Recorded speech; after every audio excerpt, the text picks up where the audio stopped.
Menjadi manusia memang tidak akan selamanya berfokus kepada hal-hal yang serius. Setiap manusia pasti membutuhkan hiburan atau hal-hal seperti lelucon yang dapat membuat orang tertawa dan kembali bersemangat. Prank contohnya.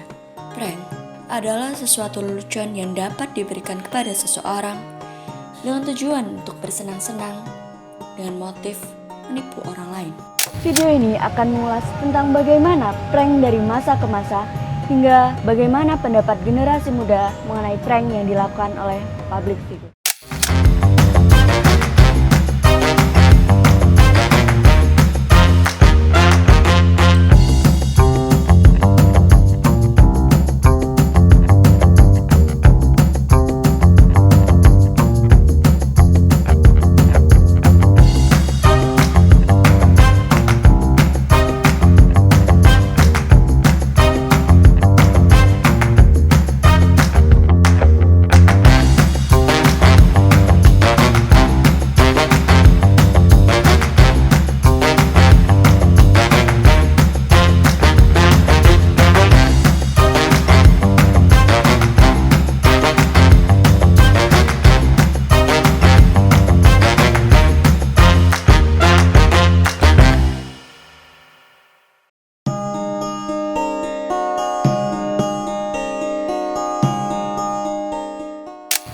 Prank atau kerap kali disebut practical jokes alias humor praktik, alasannya selalu ada aksi dalam prank tersebut. Dari sisi budaya, prank tidak terlepas dari adanya April Mop atau April Fool's Day. Dalam versi National Post, dipercaya prank lahir pada penghujung abad 13, tepatnya pada tahun 1392. Kala itu, legenda literatur Inggris menuliskan kisah tentang rubah nakal yang menambahkan tanggal pada bulan April.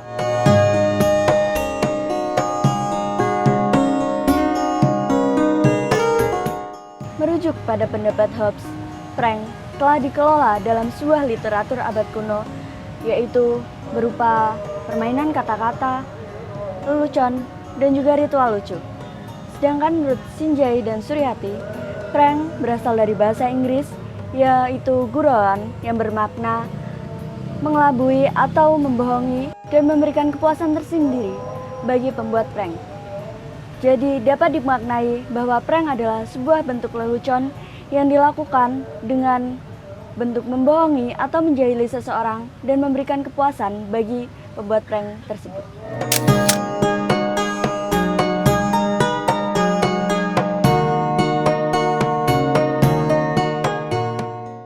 Hiburan adalah bentuk kegiatan yang dapat menarik perhatian atau minat penonton. Prank merupakan salah satu bentuk hiburan yang dapat ditonton baik secara online maupun offline. Prank tidak hanya memberikan dampak positif saja. Beberapa prank justru memberikan dampak negatif, yaitu dapat menyinggung orang lain atau dapat merugikan orang lain.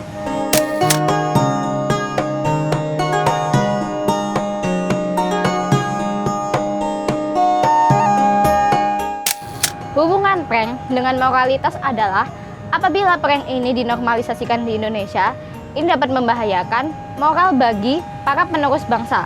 Karena dasar dari prank ini adalah melakukan tindakan kebohongan, walaupun prank ini pembohongan yang dilakukan untuk bersenang-senang. Namun karena pembohongan ini dapat apabila dinormalisasikan dapat membahayakan kehidupan manusia sehari-hari.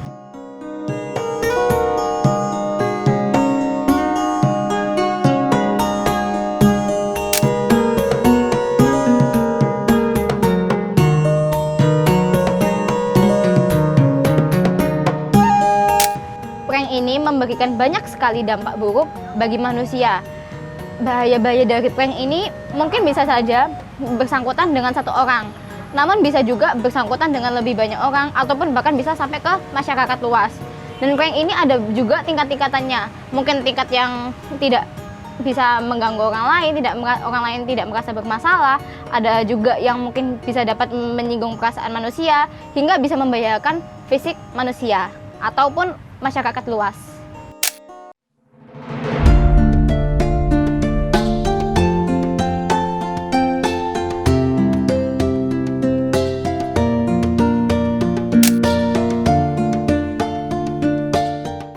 prank. Prank menurutku itu suatu hal yang dilakuin orang lain ke orang lain lagi, dilakukan seseorang ke orang lain yang bertujuan mungkin bikin tertawa atau juga bikin terheran-heran dan bikin bingung dan kaget lah, seperti itu menurutku.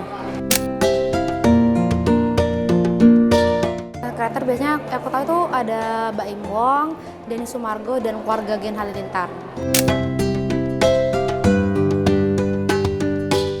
Ya kalau menurut aku ya konten pranknya itu agak kurang bermutu atau kurang mendidik ya, karena kan nggak ada yang tahu ya, yang nonton tuh ada anak kecil yang dimana kayak bisa jadi kayak nyontoin dan tuh kayak bisa jadi berbahaya gitu sih menurutku.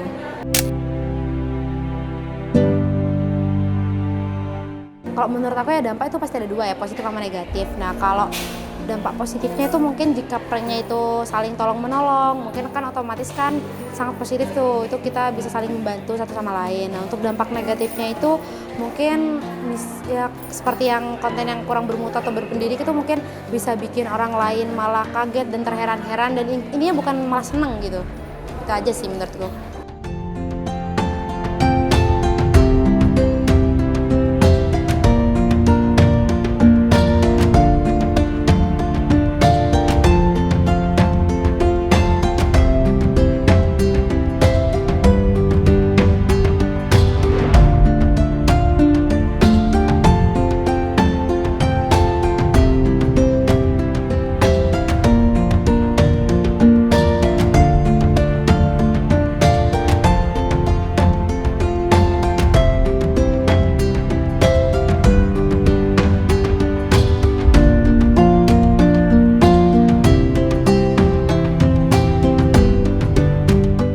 Bagaimana pendapat kalian mengenai eksistensi prank yang dilakukan oleh public figure?